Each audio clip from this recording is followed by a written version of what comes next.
I never imagined a single night could change me forever. Fear burrowed into my chest and never left. Months later, I still feel it. The Pigman's presence, the wet scrape of something moving just out of sight. It started like any late night. I stayed behind at the office. Streets empty, city silent. I should have taken the main roads, but I didn't. I cut through the industrial outskirts, past abandoned factories and the old meatpacking plant. The air grew heavy, metallic, suffocating. Its shattered windows reflected faint streetlights. Locals whispered of accidents and disappearances. I laughed, hollowly, and then I knew I was already in trouble. The streets were empty. The hum of a distant freight train sounded like a growl. Shadows moved among heaps of rusted metal and broken crates. A flicker across a window caught my eye. My chest tightened. Then came the sounds, a wet dragging noise, followed by a low, deliberate snort. I told myself it was nothing. A rat. Wind. Yet every instinct screamed otherwise. The closer I approached the alley behind the plant, the more purposeful the sounds became. Something was watching me. And then I saw him. The Pigman.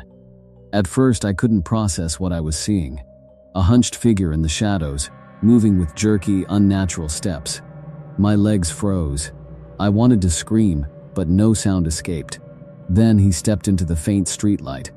The face, if you could call it that, was a grotesque blend of human and pig. Wet, glistening patches of skin hung loose as if stitched back together. Tiny black eyes, unblinking, bore into me. His snout twitched with every breath, teeth jagged and gleaming. Limbs bent at impossible angles, elongated and sewn like a twisted puppet. He mirrored my height and build, as if he were made in my image, only monstrous. I froze, paralyzed. He tilted his head slowly, deliberately, studying me. The stench hit then, rotting flesh, congealed blood, and a sickly sweet tang like sugar melting over raw meat. My stomach heaved. Then he smiled, a pig-like grin, impossibly wide, teeth jagged. He glided closer, shadows obeying him. Around every corner, every alley, he appeared, snout twitching, dragging something behind him. I ran, leaping over glass, dodging trash bins. Streetlights flickered, he followed silently. Wet, squelching steps, rasping breath, every sound reduced to him. I hid behind a dumpster. Then, the dragging. I looked. Blood. A mangled human, once alive. He toyed with it, deliberate, methodical. Panic consumed me. I bolted, bursting into the main street, racing to my car. Hands trembling, fumbling with the keys, I slammed the door. And then I saw him, standing at the edge of the lot, watching, waiting. I drove like a man possessed, tires screeching, heart hammering, until I reached my apartment. I locked every door, barricaded the windows and sank to the floor, shaking, trying to convince myself I was alive. Sleep never came. Shadows twitched. Every creak made me flinch. Then the soft snort, the scrape across the vents. My mind screamed it wasn't imagination. Days passed, but the nightmares persisted. Every time I closed my eyes, I was back there. The Pigman, always there, smiling, dragging victims, waiting. I stopped going out, stopped answering phones, stopped living. Then I realized he didn't just follow people. He hunted patterns, studied behavior, waited for mistakes. He thrived on fear, and he learned from it. If I didn't act, daylight wouldn't save me. I decided to fight. I researched everything. Newspapers, police reports, forums, sightings, mutilations, disappearances.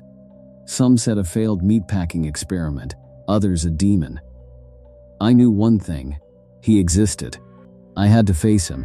I set bait into an abandoned factory, shotgun ready, every muscle tense. Hours of suffocating silence passed. Then, the wet drag, guttural snorts, the shuffle of twisted limbs. He appeared, glistening, stitched, nightmare-made flesh. Black eyes flicked to the bait, then me. The grin spread impossibly wide, snout twitching, teeth gleaming. My finger tightened on the trigger. He lunged, instinct fired. I shot. The blast ripped the silence. Recoil threw me back. He screamed, unholy, primal, a sound no human could make. I fired again, until the air thickened with smoke and metallic blood. Finally, he fell. Silent. Still. I approached cautiously. Black eyes now blank. Grotesque body twisted and smoking. I survived. I endured. Months later, I still feel him. Faint snorts echo in the apartment corners. Shadows twitch. Something moves where nothing should. He waits. I survived, but courage isn't just facing fear. It's owning it. I keep a flashlight by the bed, a shotgun in the closet, locks secured. If you thought that story was disturbing, wait until you hear what happened in this next one. Click the video on your screen now, and make sure you subscribe, because the next story might be even worse.